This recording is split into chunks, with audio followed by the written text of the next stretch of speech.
મારા જન્મદિવસ નિમિત્તે વર્ષોથી ચાલતી પરંપરાનો આજે એક અનેરો દિવસ છે. ગુજરાત અને ગુજરાત બહાર 75 બ્લડ કેમ્પનું આયોજન થયા છે. સાથે સાથે વૃક્ષારોપણ અને ડિસેબલ્ડ બાળકો અને મેન્ટલ રિટાર્ડેડ બાળકો માટેની સ્પેશિયલ કેમ્પ થયા છે. આ બદલ જે ભાઈઓ બહેનોએ આમાં આ જહેમત ઉઠાવી છે એ બદલ હું ખૂબ ખૂબ આભાર માનું છું. અને આ જે પણ રક્તદાન કરશે એ સૌ લોકોનો હું ઋણી રહીશ. નરેશભાઈ, કોઈ ખાસ સંકલ્પ આજના દિવસે વિચાર એક જ સંકલ્પ આજના દિવસે આવે કે દરેક સમાજના લોકો હળીમળીને રહે, આનંદથી રહે અને શાંતિ રાખી અને એકમેકના બની અને એકબીજાના કામ કરે એવી મહાપુરુષ પાસે પ્રાર્થના કરું. નરેશભાઈ, આનંદીબેને એક નિવેદન સ્ટેજ પર કર્યું છે કે પરિવારના લોકો દીકરીઓને અભ્યાસ માટે મૂકે છે, પરંતુ અભ્યાસની સાથે સાથે અન્ય યુવકો સાથે ભાગી જાય છે, બાળકનો જન્મ થાય છે અને તેને સાચવવાનું કોઈ નથી રહેતું, અનાથ બની અને સમસ્યા બહુ મોટી સમાજની દરેક સમાજમાં મોટી સમસ્યા છે.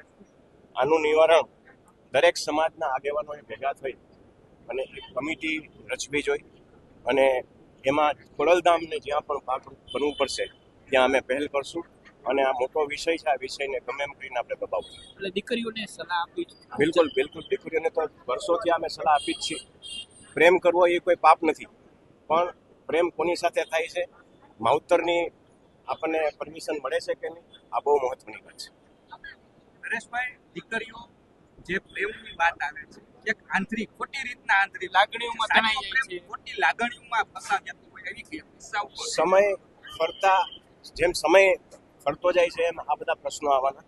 સોશિયલ મીડિયાનો જમાનો છે.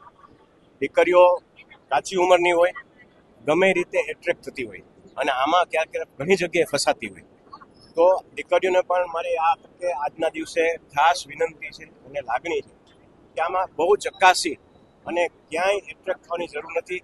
પ્રભુ પર ભરોસો રાખવો, ભગવાન ઉપર ભરોસો રાખવો. જે આપણને મળવાનું છે અહીંથી કોઈ છીનવી નથી જવાનું, એટલે કોઈ જાતનું એટ્રેક્શન ન થાય અને દીકરીઓ વ્યવસ્થિત રીતે માવતરનું માની અને આગળ વધે એવી આ તકે વિનંતી.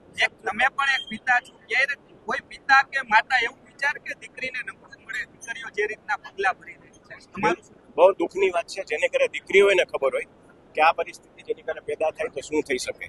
એટલે દીકરીઓને ફરીથી મા બાપ તો ઈચ્છતા જ હોય કે એની દીકરી બહુ સારા ઘરે જાય, સારી જગ્યાએ પ્રસ્થાપિત થાય, પણ જ્યારે આવા પ્રશ્નો હોય ત્યારે દુઃખની વાત છે. દીકરીઓને ફરીથી અપીલ અને વિનંતી કરું છું કે એટ્રેક્શનમાં ન આવી અને સાચા પગલે સાચા રસ્તે જે સિંગર દીકરીઓ છે તેને લઈને પણ ઘણા વિવાદો કારણ કે દીકરીઓ સિંગર ના બને એવી પણ ક્યાંક સમાજ વાત સમાજ અને સોશિયલ મીડિયા ખૂબ મોટા થઈ ગયા છે. દરેક સમાજના આગેવાનો ઘણી બધી વાતો કરે છે.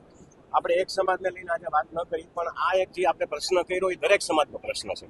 અને આ ફરીથી હું કહીશ કે દીકરીઓને પૂરેપૂરો અધિકાર છે બધું કરવાનો. સિંગર પણ બની શકે છે અને કોઈ પણ ક્ષેત્રે આગળ વધી શકે છે, પણ એને કેટલો એને હદમાં રહેવું એ એના માટે.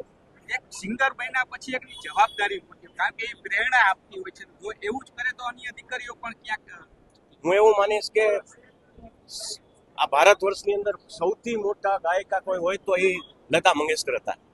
એ પણ એક દીકરી જ હતા એક જમાનામાં. લતા મંગેશકરને પ્રેરણા રાખી અને દીકરીઓને આગળ વધવું. Thank you.